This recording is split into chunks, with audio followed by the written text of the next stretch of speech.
نحمده ونصلي على رسوله الكريم اما بعد فاعوذ بالله من الشيطان الرجيم بسم الله الرحمن الرحيم رب اشرح لي صدري ويسر لي امري واحلل عقدة من لساني يفقهوا قولي۔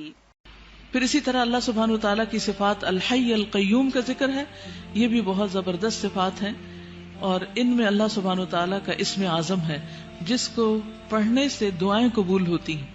اسی لیے ہم دیکھتے ہیں کہ بدر کے موقع پر جب حالات بہت تنگ تھے تو نبی صلی اللہ علیہ وسلم نے کن اسماء کو پکار کر دعا کی تھی؟ یا حی یا قیوم برحمتک استغیث۔ حضرت انس کہتے ہیں میں نبی صلی اللہ علیہ وسلم کے ساتھ تھا کہ ایک آدمی نے دعا کی اور کہا یا بدیع السماوات یا حی یا قیوم انی اسألک، اے آسمان کو عدم سے وجود میں لانے والے، اے زندہ، اے قائم رہنے والے، میں تجھ سے سوال کرتا ہوں، یعنی میں تجھ سے مانگتا ہوں اپنی ضرورت کی چیز۔ تو آپ نے فرمایا کیا تمہیں معلوم ہے کہ اس نے کس چیز کے ساتھ دعا کی؟ قسم اس کی جس کے ہاتھ میں میری جان ہے، اس نے اللہ کو اس نام کے ساتھ پکارا ہے کہ جب اس نام کے ساتھ اللہ کو پکارا جاتا ہے تو وہ دعا قبول کرتا ہے۔ تو آپ چاہتے ہیں کہ آپ کی دعائیں قبول ہوں تو یہ تینوں نام اپنے ریمائنڈرز میں لکھ لیجئے۔ جب بھی آپ چاہیں کہ آپ کی دعا قبول ہو تو پہلے اللہ تعالیٰ کو ان ناموں سے پکارے اور پھر دعا مانگے۔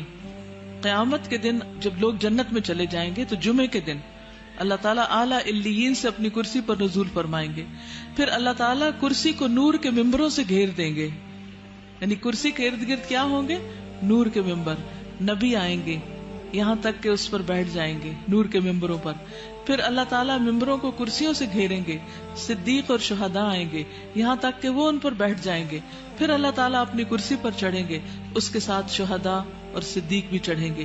یعنی اللہ سبحانہ وتعالیٰ قیامت کے دن اپنے بندوں سے جس طرح ملاقات کریں گے اس کا ذکر یہاں کیا گیا ہے۔ صحیح الترغیب والترہیب کی حدیث ہے۔ وَهُوَ الْعَلِيُّ الْعَظِيمُ، اور وہ بلند ہے، بہت عظیم ہے، اور حقیقت یہ ہے کہ اللہ سے بڑی کوئی بھی چیز نہیں، اس لیے ہمیں اللہ تعالیٰ کے ناموں کے ساتھ دعا مانگتے ہوئے خصوصاً تسبیح کرنی چاہیے۔